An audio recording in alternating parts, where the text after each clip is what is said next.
हिंदू धर्म में आषाढ़ महीना बेहद खास महत्व रखता है, क्योंकि धर्म ग्रंथों में आषाढ़ माह इच्छाओं को पूरी करने वाला माना गया है। इस साल 23 जून से आषाढ़ महीना शुरू हो गया है, जिसकी समाप्ति 21 जुलाई को होगी।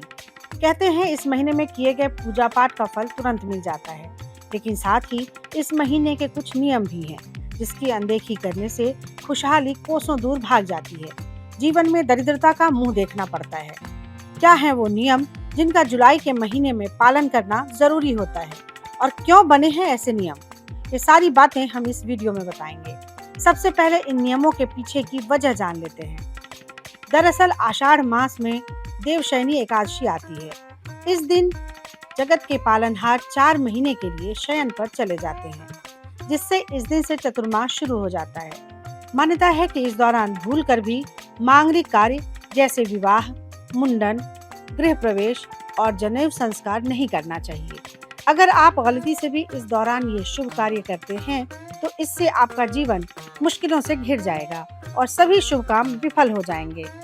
दूसरा नियम धर्मशास्त्रों में ये बताया गया है कि आषाढ़ के महीने में हरी पत्तेदार सब्जियां, बैंगन, मसूर दाल, गोभी, लहसुन, प्याज का सेवन नहीं करना चाहिए। इस मास में इन सब से दूरी बनाकर रखना चाहिए। इन चीजों का सेवन करने से आपको पूजा पाठ, जप और व्रत का कोई भी फल नहीं मिलता है। इसी के साथ आषाढ़ महीने में गंध युक्त चीजों का सेवन नहीं करना चाहिए, क्योंकि ये चीजें मन को भटकाती हैं और मन की अशुद्धता को बढ़ाती हैं। इसके अलावा इस पावन मास में तामसिक भोजन का सेवन भूलकर भी नहीं करना चाहिए। धार्मिक मान्यता है कि जो भी व्यक्ति इस महीने में मांस मदिरा का सेवन करता है, उसको जीवन में कई आर्थिक परेशानियों का सामना करना पड़ता है।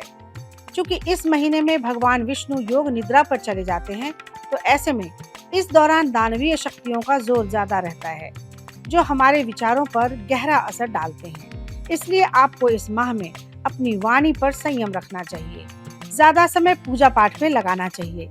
इसके अलावा ज्योतिष शास्त्र में आषाढ़ के महीने में जल का अपमान करना बेहद ही अशुभ बताया गया है, क्योंकि इस महीने में जल देवता की विशेष तौर पर पूजा की जाती है।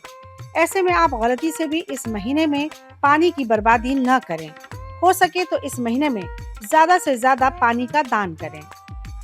धार्मिक मान्यताओं के अनुसार इस महीने में क्रोध, अहंकार और घमंड से दूर रहें और किसी का अपमान न करें, न ही किसी को अपशब्द बोलें।